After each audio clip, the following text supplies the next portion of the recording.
అందరికీ నమస్కారం. మీనా కుమారి చదలవాడ. ఈరోజు యువతకు కొన్ని సందేశాలు ఇవ్వాలనుకుంటున్నాను. ఒక సమాజం బాగుండాలంటే యువత సన్మార్గంలో నడవాలి. దానికి పేరెంట్స్ చాలా సహాయం చేయాలి. చిన్నప్పుడు ఎల్కేజీ అలా ఉన్నప్పుడు కేర్ సెంటర్లో వేస్తున్నారు.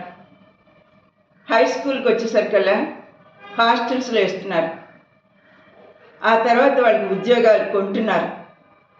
స్కూల్లో సీట్లు కొన్నట్టే, చదువులు కొన్నట్టే, ఉద్యోగాలు కొంటున్నారు. బాగా డబ్బు సంపాదించు అని దీవిస్తున్నారు. అయితే ఇక్కడ లోపించింది ఏంటి? ప్రేమ. క్రమశిక్షణ అనేది కుటుంబం నుంచి పిల్లలకి రావాలి. ఇప్పుడు ఉమ్మడి కుటుంబాలు ఆల్మోస్ట్ నశించిపోయినాయి. ఆ వాత్సల్యం పిల్లలకి అందట్లేదు. కానీ ఇంకా ఇలా తయారైన వాళ్ళు, ఆ పిల్లలు, ఈ తల్లిదండ్రులు కాలచక్రంలో వృద్ధాప్యం వస్తుంది కదా, వాళ్ళని ఏం చేస్తున్నారు? వృద్ధాశ్రమాల్లో చేర్పిస్తున్నారు. అప్పుడు అనిపిస్తుంది పిల్లలతో మాట్లాడాలి, కుటుంబం కావాలని తప్పిస్తారు. వాళ్ళు చేసిన తప్పేంటో అప్పుడు తెలుసుకుంటారు. కానీ మొదటగా మనం తెలుసుకోవాల్సింది ఏంటంటే సహనం. విద్యార్థులు కూడా శ్రద్ధ, నమ్మకం విజయానికి మార్గాలు. ఈ కాలం పిల్లల్లో నాకు కావాల్సింది, నాకు దక్కాల్సింది. ఓర్పు అనేది 50% పిల్లల్లో నశించిపోతుంది.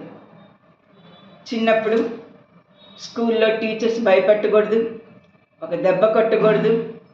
అలా అయితే ఎలా?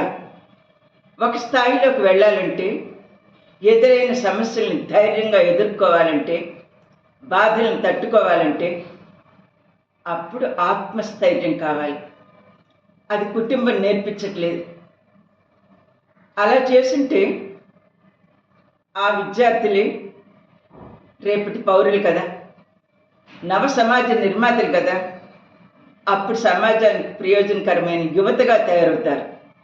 అప్పుడు మీ పరిచయం కోసం, ఆ తయారైన యువత పరిచయం కోసం, మీతో స్నేహం కోసం ఎందరో చూసేవాళ్ళు మీ చుట్టూ ఉంటారు. అవసరం కోసం డబ్బు సంపాదించాలి, కానీ డబ్బే జీవితం కాకూడదు.